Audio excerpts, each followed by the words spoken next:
We're on this big adventure the whole time. We're trying to find out new things. It's a bit like Christopher Columbus. I often use that analogy when the mist suddenly clears and there's the new world. That in itself is thrilling. And of course, if you're a scientist, to discover something new is a huge thrill. But what's even more thrilling is that discovery gives rise to a new treatment for a disease, because then you're really helping humans as well. The Biosciences development will help us achieve our aspirations to be a world leader in key domains of research. We have major focuses around neuroscience, around immunology, around cancer, and around molecular medicine. So bringing these together under one roof in fit-for-purpose accommodation is critical for the college. You can only deliver when you're enabled with enabling tools. This is a really unique building, and it's unique in the Irish context, and it's relatively unique in international terms. The real key element is this capacity to translate.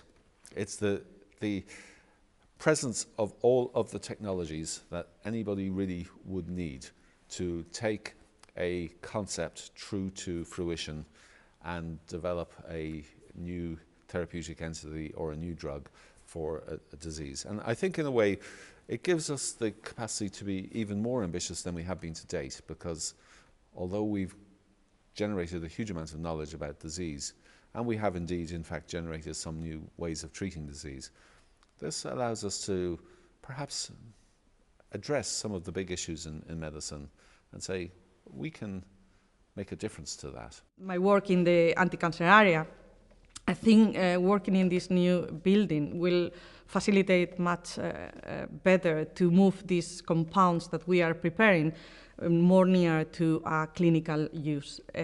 In a first step, we are testing our compounds in collaboration with Daniela's sister in the biochemistry department, and we will be in the same building, so it will be much easier for us to work together to test our compounds. That will be kind of our first step towards the clinic. And then if the medical doctors are there, then they will be able to assess toxicities, to start moving, or with the pharmacy group, exactly the same. We will be able to move little by little to translate the compound into something that will be potentially being used in the clinic. I'm an immunologist, which means I'm very interested in how the body fights infections. And of course, the immune system is this wonderful system which keeps us all alive effectively, because it fights viruses, bacteria, fungi, and does a wonderful job. Without the immune system, none of us would be here, and we wouldn't even have evolved probably, because it's always been a war against these various microbes. And of course, when it goes wrong, you get horrible diseases, and we've got a big interest in things like malaria, TB, loads of different infectious diseases that really afflict humanity. So we're trying to find out more about the immune system to understand those diseases. It's important that we put the Biomedical Sciences building in the context of the bigger picture of ageing. And in trying to understand what constitutes the ageing process, we work from basic sciences right through to translational research. So what are the cellular abnormalities that constitute ageing or make cells more vulnerable to ageing, through to what drugs might influence those processes, through to how we can actually implement clinical trials to test those drugs, through to how we can actually engage with policymakers to implement changes in prescriptions based on the drugs or technologies developed as a result of the earlier fundamental basic sciences work which would have been taking place in the biomedical sciences structure. The science is all about the successful interactions and all about the collaborations, exchange of views, partnership and joint work. And the Biosciences buildings, the building that will bring together so many of our colleagues with the diverse but very complementary expertise, would enable us again to grow and explore and amplify, synergize what we do. Having state-of-the-art labs will make it much more attractive for us to set up collaborations to attract young researchers to come in and to generally up our game from where we are right now.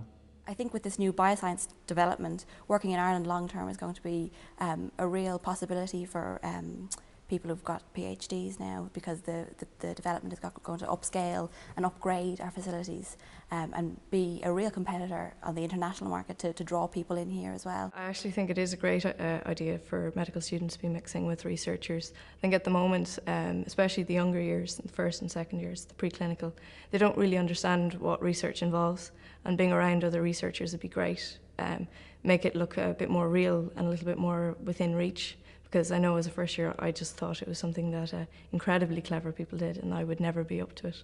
But I've since done some, and really, like, anybody can get involved. The quality of the pharmaceutical industry has improved in Ireland from 25 years ago to being an industry that primarily just manufactured the bulk pharmaceutical agents to an industry today which has significant amount of research and development and high-tech biotechnology facilities located here. And I think the pool of talent is starting to address the needs of that industry base. It could be better. In many cases, people still need to travel abroad and gain the requisite skills before they can return. And there still is a need for industry here to bring in talent that wasn't trained within the Irish system. And so there's still an unfulfilled need. And I would hope the new Biosciences building will address some of that need. In bioengineering, we've had 3 spin-out companies alone in 2010, and we can see that number increasing. And that's really come about because of clinicians that we're working with who come to us with ideas of problems that they'd like to have solved, working together with the bioengineers to be able to develop new technologies, new solutions for both surgical as well as diagnostic equipment. So we can see that area expanding enormously in this new Biosciences building, which could be very important in terms of providing a revenue stream to continue fundamental research in some of the research areas. Since Trinity was founded in 1592, I think one of the hallmarks of its teaching and education has been the multidisciplinary aspect to its research and teaching. We've always managed to keep academics from different disciplines working together. And I think this has been as a result of the quite tight campus that we have in the city centre. I see what the Biosciences building is doing is, in a way, reinventing that for the 21st century.